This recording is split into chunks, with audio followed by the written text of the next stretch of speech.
बिस्मिल्लाहिर्रहमानिर्रहीम। अस्सलाम वालेकुम डियर स्टूडेंट्स, मैं हूं आपका टीचर सर शुएब ख़ान।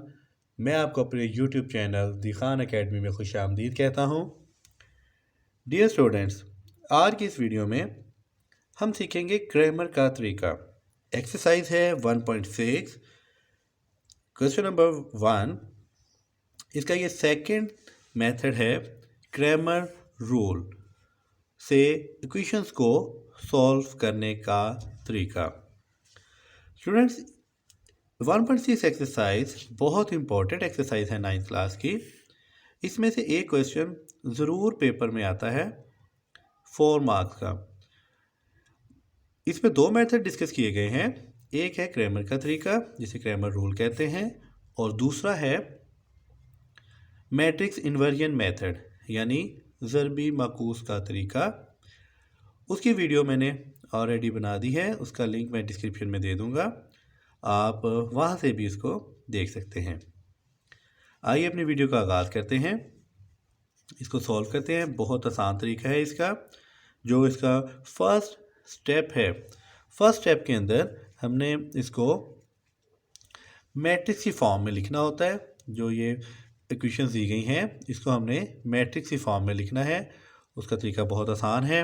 क्या करना है, सबसे पहले हमने इक्वेशन नंबर 1 का जो एक्स कोफिशिएंट है वो लिखना है, फिर थोड़ी सी स्पेस दे के वाई का कोफिशिएंट लिख देना है। जैसे ये -2 है।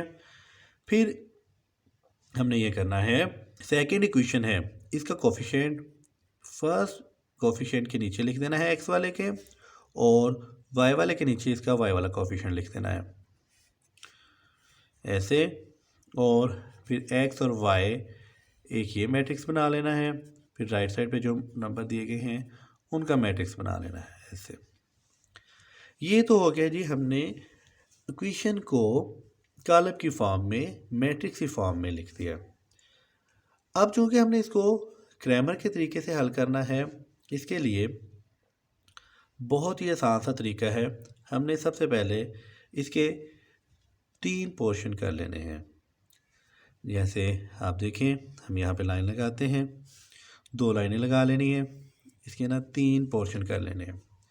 सबसे पहले हमने यहाँ पर लिखना है ए, जो ये मैट्रिक्स दिया गया होगा इसको हमने एज इट ही लिख देना है। ये आ जाएगा हमारे पास 2 -2 3 2, ऐसे लाइन लगा के लिख देना है हमने। उसके बाद स्टूडेंट्स हमने क्या करना है, यहाँ लिखना है D1। D1 में क्या करना है, हमें ये जो पहला मैट्रिक्स दिया गया है इसके देखें 2 लाइनें ऐसे लगा ली। जो ये फर्स्ट कॉलम है इसके ऊपर आपने पेंसिल रख लेनी है। जो बच जाएगा, क्या बचा, -2 और 2, वो लिख लेना है। जिस कॉलम के ऊपर आपने पेंसिल रखी है उसकी जगह पर जो राइट साइड पे नंबर हैं वो लिख देने हैं, 4 और 6। ये आ जाएगा हमारा D1। अब हमने मालूम करना है इसका D2। अब 2 का लफ्ज़ शो कर रहा है कि हमने सेकंड वाले कॉलम के ऊपर अपनी पेंसिल रख देनी है, और जो फर्स्ट कॉलम है वो हमने वैसे ही लिख देना है 2 3। अब सेकंड के ऊपर पेंसिल रखी है तो सेकंड कॉलम की जगह पे जो राइट वाला है वो लिख देना है हमने 4 और 6। जब ये बात हो जाएगी फिर हमने इसका क्या करना है जी, हमने इसके डिटर्मिनेंट फाइंड कर लेने हैं तीनों के।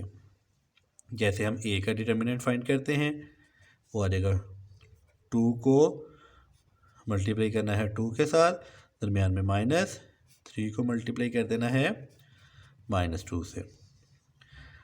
तो ये ए का डिटर्मिनेंट आ जाएगा 2 2 4, माइनस माइनस प्लस हो जाएगा 3 2 6। तो इसका आंसर आ जाएगा जी 10 हमारे पास। ए का डिटर्मिनेंट आ जाएगा 10। इसको थोड़ा सा हाईलाइट कर लेंगे।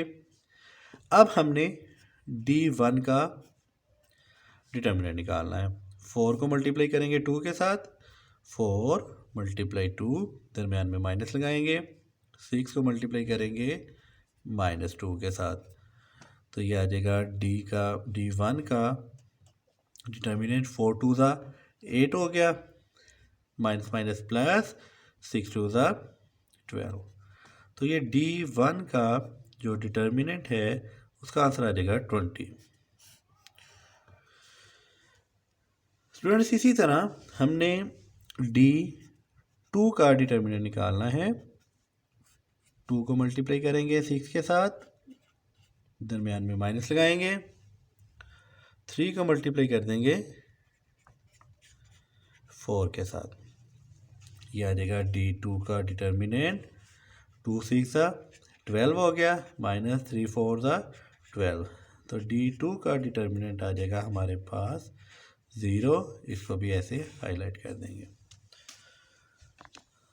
तो स्टूडेंट्स इसका लास्ट स्टेप हम ये करेंगे, x और y की वैल्यू फाइंड करनी है। अब सेंटर में एक लाइन लगा देंगे, यहाँ पर लिखेंगे x इज इक्वल D1 का डिटर्मिनेंट ओवर a का डिटर्मिनेंट, और जो y होता है जी ये बराबर होता है हमारे पास D2 का डिटर्मिनेंट ओवर a का डिटर्मिनेंट। अब हम इनकी वैल्यूज रख देते हैं।